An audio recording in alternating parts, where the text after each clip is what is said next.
वीर भोगते हैं वसुधा के वैभवों को सदा, शक्तिहीन दीनहीन जीवन बिताते हैं, और शस्त्र का संधान शक्ति का सदा रहा विधान, पृष्ठ इतिहासों वाले यही बतलाते हैं। दानव दलन हेतु शस्त्र देवियों ने धारे, देवताओं के भी कर शस्त्र ही सुहाते हैं। आ गया समय तो श्याम छोड़ अश्व की लगाम, युद्ध हेतु ललकार चक्र भी उठाते हैं। वाह! तो ये समय जो चल रहा है, जिस प्रकार से कहना चाहिए कि अन्याय अत्याचार और जो कुछ भी दुनिया में हिंसा बढ़ती चली जा रही है, तो अगर शक्ति का सिद्धांत प्रतिपादित नहीं किया जाएगा, उसका अनुपालन नहीं किया जाएगा, तो धीरे धीरे मानव सभ्यता और संकट की ओर जाएगी।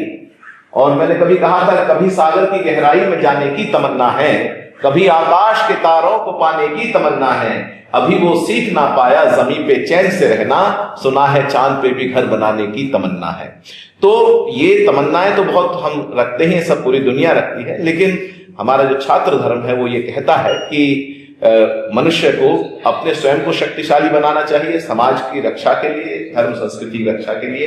अतीत के पन्नों में जब हम ढूंढते हैं, देखते हैं, तो उसमें ये बात विशेष रूप से आती है कि जो हमारे यो तो आदिकाल से ही पूरी हमारे देश की जो परंपराएं रही हैं, वो शौर्य शक्ति पराक्रम की परंपराएं रही है, लेकिन अभी 400-500 वर्ष के अंदर देखते हैं तो उसमें मराठा सरदार शिवाजी महाराज रहे हों, हमारे वीर शिरोमणि महाराणा प्रताप रहे हों, या और भी गुरु गोविंद सिंह गुरुओं की बलिदानी परंपराएं रही हों, जो भी मतलब रहा है वो शक्ति का सिद्धांत ही प्रतिपादित करने के लिए उनके कारण ही अभी तक हम सुरक्षित या सभ्यता संस्कृति सुरक्षित रही।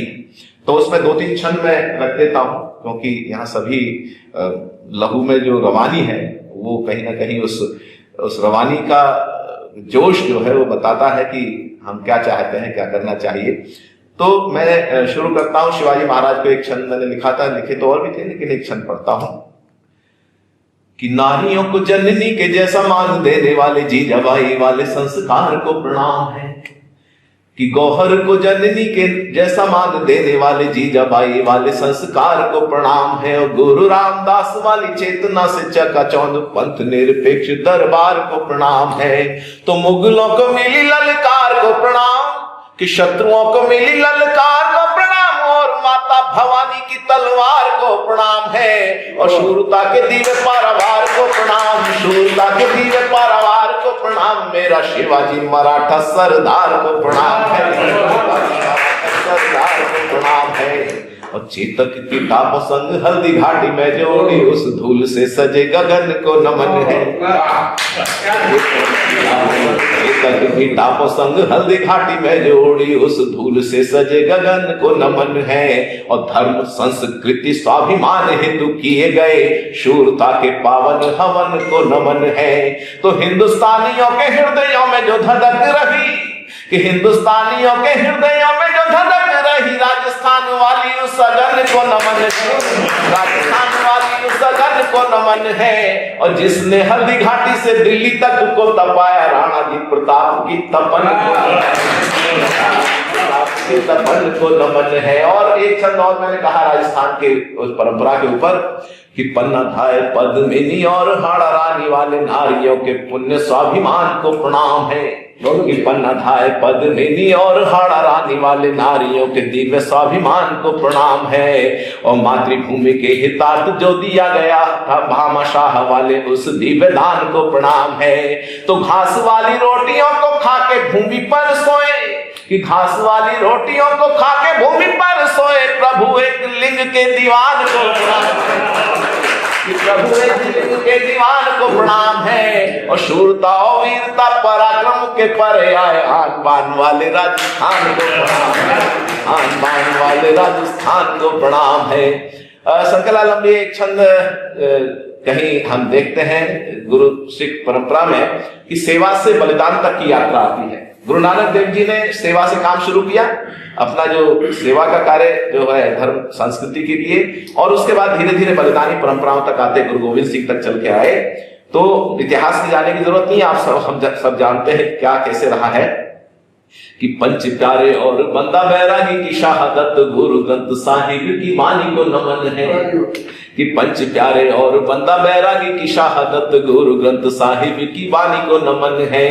और कंधार की रणभूमि में जो देश हित लड़े नौजवान बेटों की जवानी को नमन है। तो सर हिंद की दीवारों में जो जिंदा चिन्ह गए, कि सर हिंद की दीवारों में जो जिंदा चिन्ह गए, उन शूर पुत्रों की निशानी को नमन है।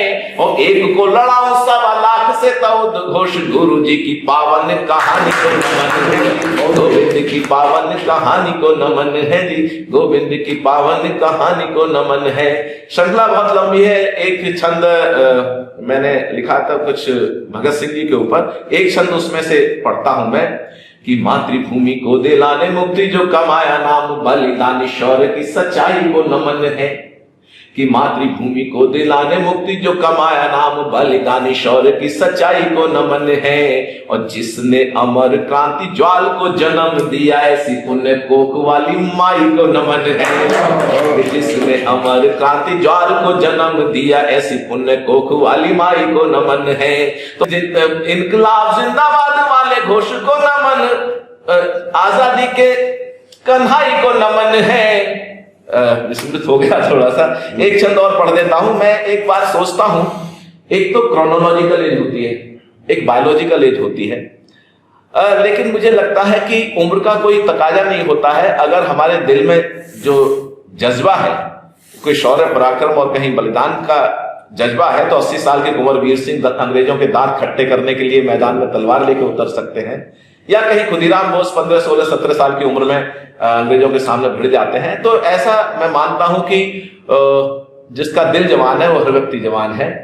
और जब देश के लिए कहीं कुछ करने का जज्बा हो, ऐसी बात आती है, तो मैंने एक छंद लिखा था कि संकट में हो वतन, इसे अपने उससे भी जोड़ के देख सकते हैं अपने अध्ययन से। कि संकट में हो वतन देख कर खोले नहीं सोचो, ऐसे खून की रवानी किस काम की। कि संकट में हो वतन देख कर खोले नहीं सोचो, ऐसे खून की रवानी किस काम की। और स्वार्थों की चौसर पे हारती ही जा रही जो स्वाभिमान शून्य जिंदगानी किस काम की। तो जिसमें ना त्याग देश प्रेम ना ही बलिदान, कि जिसमें न त्याग देश प्रेम ना ही बलिदान, सोचो जिंदगी की वो कहानी किस काम की। और कर्ज निज माटी का चुकाए बिना ढल जाए, दोस्तों बताओ वो जवानी किस काम की, दोस्तों बताओ जवानी।